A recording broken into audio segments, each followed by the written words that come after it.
Hi, so this is my first reflection video of the new year. We have now started a new semester, but I am still working in the same classes that I've been working with through the past year. I just have a few more.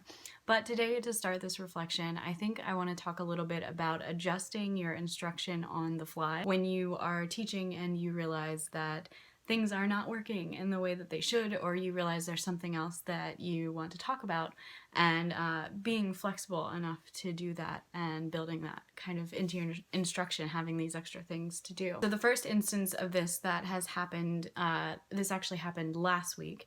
I was working with my students and we were learning about using a microscope and specifically how to do a wet mount slide. The initial way that we were going to have the students do that was that we had a sheet with a bunch of different boxes that had the steps, and the students were supposed to look at the sheet and figure out on their own what the steps were, try to kind of problem solve it out and figure out the correct order of the steps.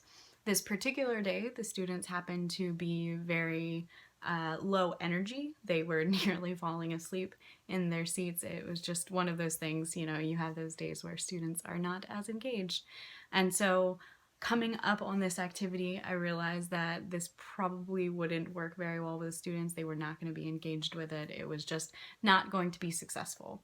So instead, I took time during the drill activity, and I cut apart the little blocks so they were different cards, and I created 2 sets of them, and I split the students. There were only, I believe, 14 students in the room at that time, so I split them into groups of 7, and I had them race to see who could get the cards in order fastest, and told them to raise their hand when they were done. And it was actually, at first they were a little bit resistant. They didn't want to get up out of their seats, but eventually they did it, and they did it very quickly, and they did it correct the first time, which was really awesome. So you got to see these groups of 7 students standing there with cards. They had to hold their card themselves, and they had to talk it through and figure it out and really do that collaborative problem solving in a way that they wouldn't have gotten with the cards. And it definitely helped for the rest of the class. They had more energy and they were able to be more engaged with the lesson. So that was something that I learned.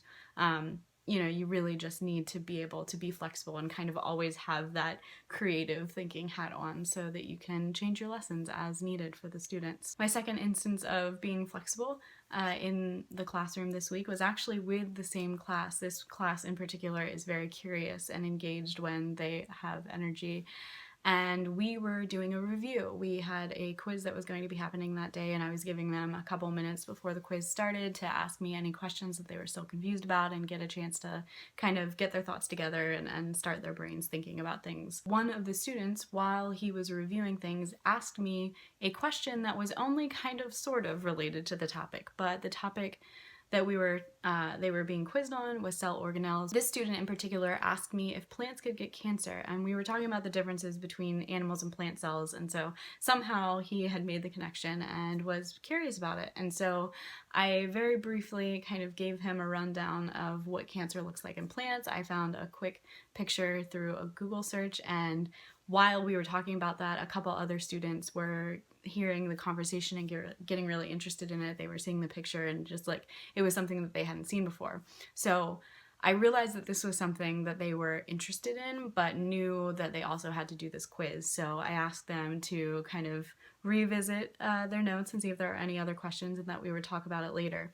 So while the students were taking the quiz, I looked up online to see if I could find any quick little resources that I could show them about cancer in plants, and I found this really short, really awesome, it was a little bit longer than 2-minute video done by SciShow where they talked about cancer in plants. So after the test was done, I gave them a little bit of a brain break, and I told them to take it easy. They didn't have to take any notes, but that it had been a conversation that happened earlier in class, and so we got to watch this really fun video about how plants get cancer and how it's different than humans. And it was something that is a situation that I've always hoped would happen in my students. I want to encourage curiosity, and it was really exciting in that moment to be able to say this student was curious about it, and I was able to indulge that a little bit without completely throwing the class off track. And at the same time, I was able to show them this resource that they can look up at home, this resource of these SciShow videos, which end up you know, covering all of these different topics. And so whenever they have something that they're not sure about, they can go and watch these videos knowing that they are a good resource. So yeah, those are two instances this week and the past week where I have, you know, felt how important it is to be flexible and how important it is to sometimes engage your students in conversations that might not be exactly along with what you're trying to teach, but it really helps to bolster their confidence in asking questions and their curiosity, and encourages them to be curious, you know, in the future. I want my students to be able to ask those questions and to feel like I'm going to find those interesting. My reflection on these past couple weeks is that I just want to be able to continue encouraging that and building that environment in my classroom where students feel like they can explore the topics that we're talking about. I will see you next week for another reflection.